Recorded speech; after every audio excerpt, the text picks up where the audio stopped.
میں جو کہ تواب ہوں خون حسین کا انتقام لینا چاہتا ہوں. جہاں تک آل زبیر میری رکاوٹ نہیں بنیں گے مجھے بھی ان سے کوئی سروکار نہیں.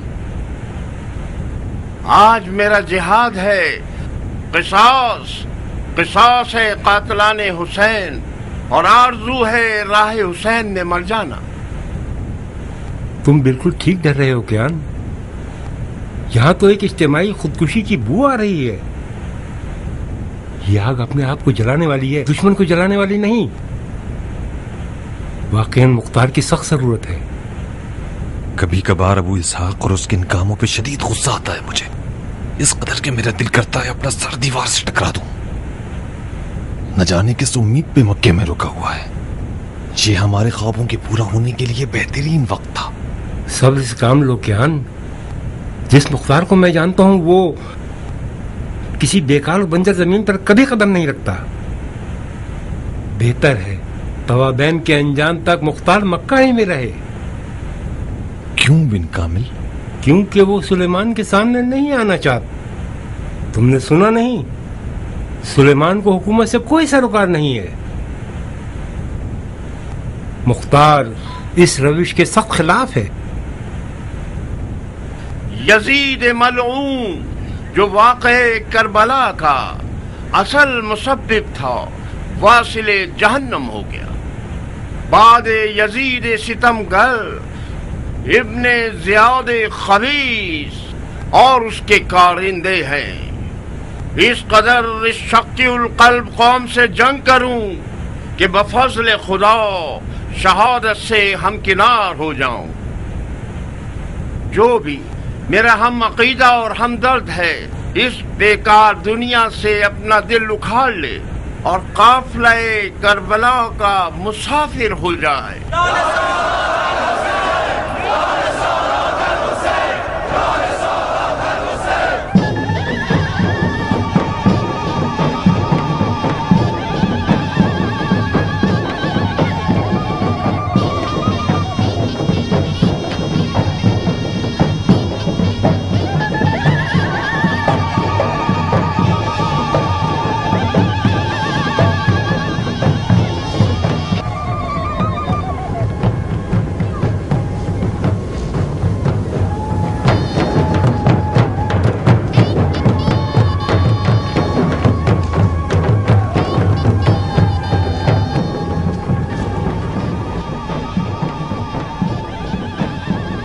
کیا سوچ رہے ہو شمر؟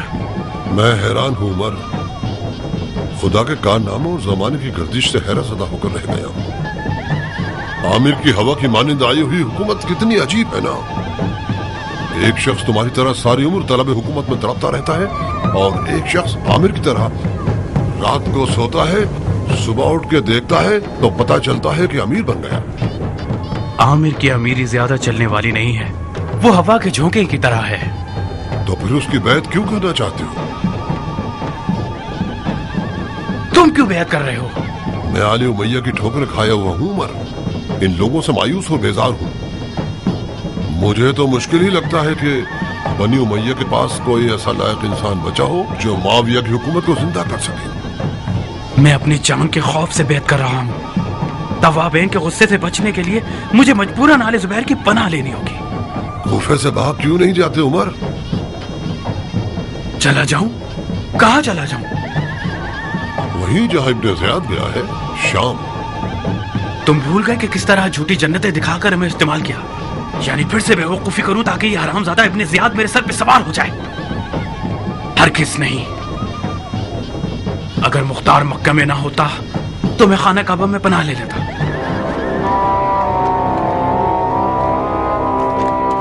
میں حاکم نہیں ہوں, لوگوں کی خدمت کا امانت دار ہوں.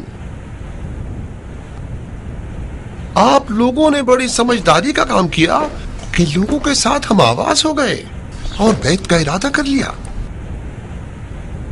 لوگ فرقہ واریت سے تھک گئے ہیں.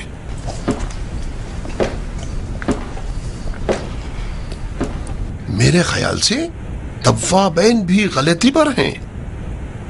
یہ لوگ کڑے مردے اکھاڑ رہے ہیں, مردہ بھی عذاب میں اور زندہ بھی عذاب میں. بہرحال میں کوفے والوں کے قابل اعتماد اور خدمت گزار ہونے کے ناطے یہی نصیحت کرتا ہوں کہ تمام مسلمان بھائی چارگی اختیار کریں. یہی بات خلیفہ کے حکم میں ہمیں ملتی ہے. خلیفہ چاہتے ہیں کہ مسلمان آپس میں رحم دلی اور نرمی کا گوشہ رکھیں، پرانے زخموں پہ لڑنا بند کریں اور تمام بغض اور کینوں کو بلا ڈالیں. کیا توابین خلیفہ کی بیعت نہیں کرنا چاہتے؟ کیا کہوں، موضوع کو پیچیدہ بنا رکھا ہے انہوں نے. زو مانی باتیں کرتے ہیں. وہ چاہتے ہیں کہ خدا بھی مل جائے اور وصل جانا بھی. نہ آل زبیر کا ساتھ دیتے ہیں اور نہ ہی مخالفت کرتے ہیں. یہ تو نہیں ہو سکتا امیر. یا اس طرف ہو جائیں یا اس طرف ہو جائیں. جناب خلیفہ کا کیا ارادہ ہے؟ آپ لوگوں کی خدمت میں عرض کروں کہ خلیفہ کی بات ایک دلسوز باپ کی سی ہے. امید ہے کہ یہ فرزند خطا کار غلط راستے سے لوٹ آئے اور سیدھے راستے پر چلنے لگے اور باپ کے غم و غصے کا باعث نہ بنے. اگر یہ نافرمان بیٹا سیدھے راستے پہ نہ آئے تو کیا؟ باپ کے صبر کی بھی ایک حد ہوتی ہے. پھر نبی خدا حضرت نوح اور ان کے بیٹے کی حکایت ہو جائے گی. جب صبر کا پیمانہ لبریز ہو جائے گا تو باپ نجات پا جائے گا اور بیٹا ہلاک ہو جائے گا. مجھے امیر کی باتوں سے یہ سمجھ میں آ رہا ہے کہ جو بھی آل زبیر کی بیعت کرے گا گویا وہ ان کی کشتی میں سوار ہو گیا ہے. وہ طوفانوں اور توابین کی چوٹ سے امان میں رہے گا. ٹھیک کہا نا میں نے امیر؟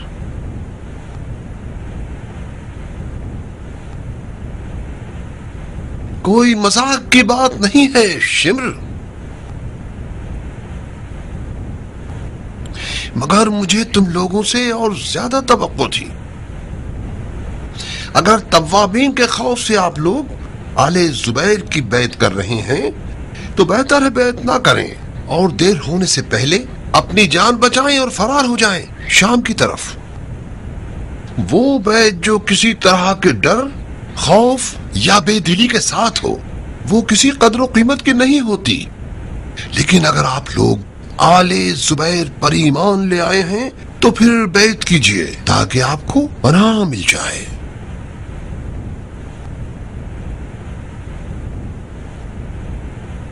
میں اپنی بیعت کی اپنے خون سے ضمانت دیتا ہوں. خدا کرے کہ یہ بکواس نہ ہو. اس بیعت کے ذریعے آل امیہ سے اظہار بیزاری کرتا ہوں اور آل زبیر سے دوستی کا مشتاق ہوں.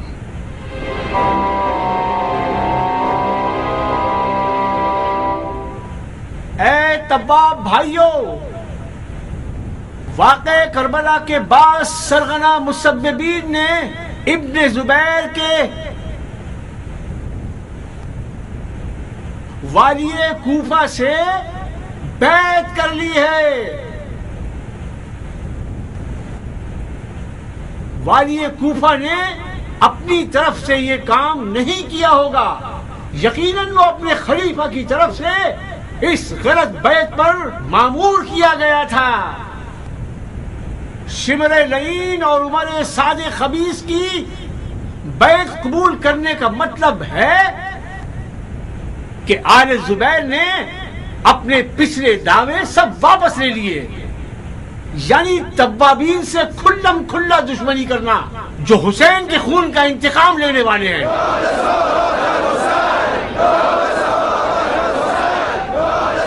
اگر یہی تماشے رہے کہ ہر چند عرصے میں کوئی طاقت کا بھوکا، منحرف اور لالچی شخص کھڑا ہو کر دین کے نام پر بدترین اور سب سے گری ہوئی حرکتوں کا مرتکب ہو جائے اور جہاں تک ہو سکتا ہے مسلمانوں کے مال و ناموس کو لوٹتا رہے، اور ایک مسلمان حکمران ان سب باتوں کو نظر انداز کر کے اسے پناہ دے دے، تو ایسے تو کوئی مسئلہ حل ہونے والا نہیں ہے.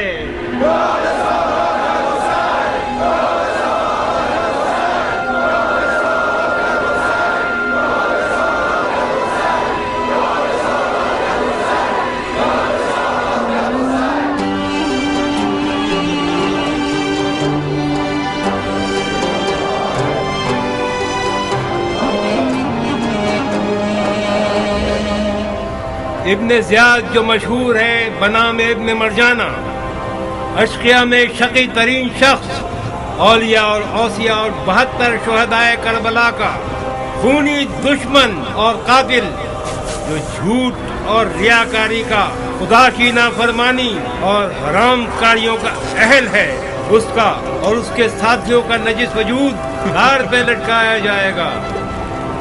یہ کون سی مسخرہ آمیز محفل ہے؟ یہ کون سی فضول باتیں پڑھ کر سنا رہے ہو؟ میں تھک گیا ہوں، جلدی سے اس تماشے کو ختم کرو مختار۔ میں کہتا ہوں یہ تماشا بند کرو۔ کیف انتقام تو تب ہے جب تم اپنی تلوار کو خون سے غسل دو گے۔ اپنی بکواس کو عمر جان کا زہر مت بناؤ۔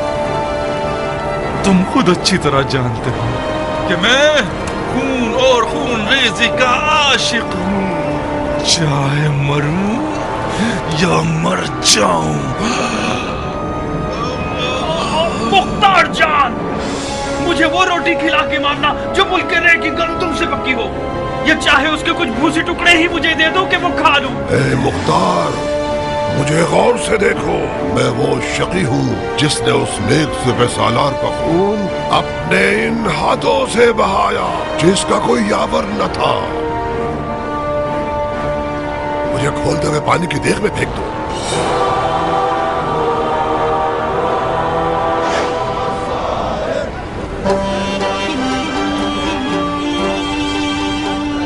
الوداع ہے خانہ کعبہ، الوداع ہے آنسوؤں کے قبلہ گاہ،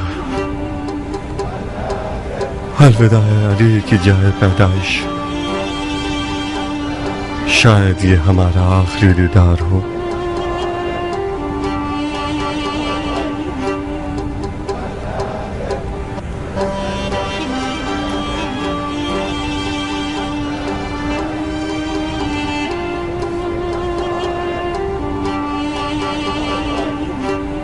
خانہ کعبہ کا طواف قبول ہو مختار؟ آپ کا طواف بھی قبول ہو بھائی۔ ارکان پورے نہیں کرو گے؟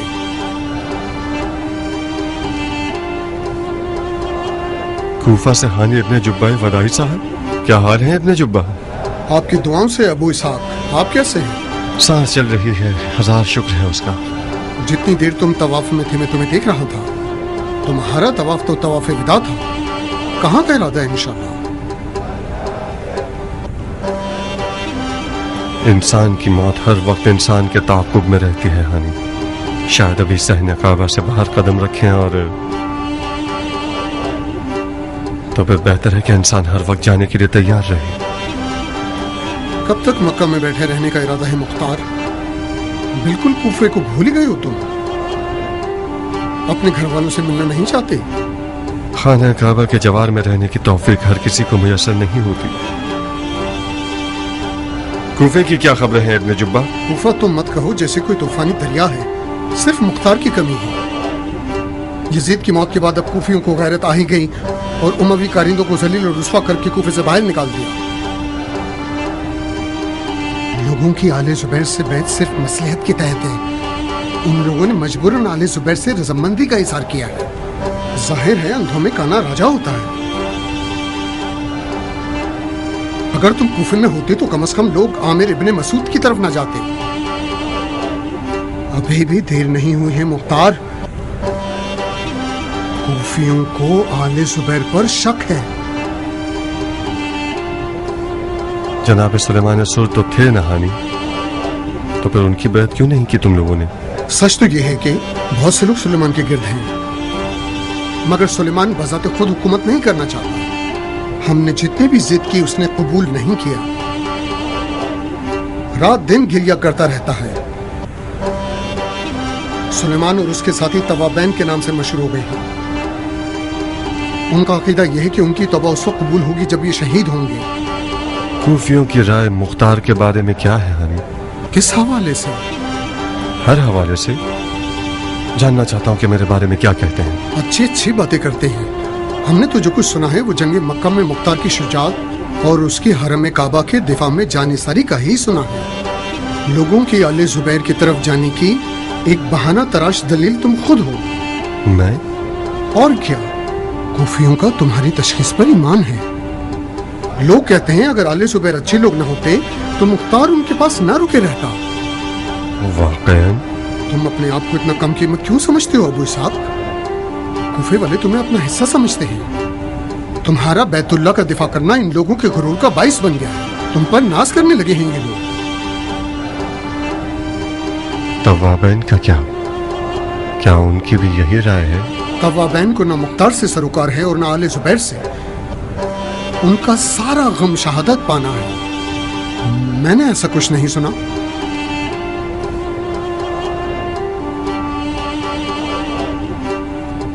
مختار،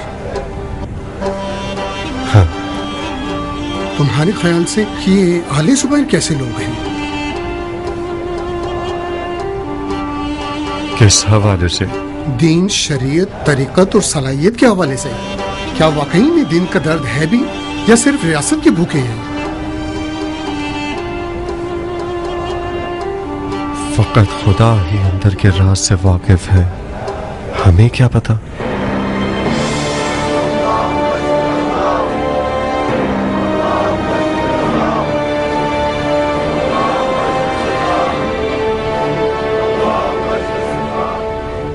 میرے اور حضرت خلیفہ کے لیے کھانے پینے اور سونے سے زیادہ مقدم یہ ہے کہ شریعت کا پاس رکھیں۔ جناب خلیفہ چاہتے ہیں کہ ان کے بھائی کی بیوہ حکم شریعت کے مطابق شادی کر لیں، غیروں اور اجنبیوں سے نہیں۔ وہ چاہتے ہیں کہ میں جب تک زندہ ہوں زبیر کی بہو بن کر رہوں۔ حکم سر آنکھوں پر۔ مگر منزل کی موت کے بعد میں نے وہ منت مانی ہے جس سے میرا نکاح مشروط ہو چکا ہے۔ کیسی شرط ہے بانو؟ شرط قصاص۔ قصاص؟ کس سے؟ قاتل منزل سے۔ منظر کا قاتل ایک بدنصیب اور بے تقا سا شامی آدمی تھا جسے منظر نے خود واصل جہنم کر دیا۔ منظر کا قاتل وہ علمدار ہے جس نے منزل کو میدان میں جانے کی اجازت دی۔ مختار؟ جی ہاں، مختار۔ جب تک مختار زندہ ہے زبیر کے تمام بیٹوں کے سر خطرے کی زد میں ہیں۔ مختار کا مارا جانا ہماری حکومت کے لیے برا قدم ہے خاشیہ۔ تو اسے اس طرح بھی مارا جا سکتا ہے کہ اس کا خون حکومت بنی زبیر کے سر نہ آئے۔ تم بضد ہو کہ مختار مارا جائے؟ میں نے منت مانی ہے جعفر، عہد کیا ہے خود سے، منت کا ادا کرنا واجب ہے۔ میرا فیصلہ خون مختار ہے۔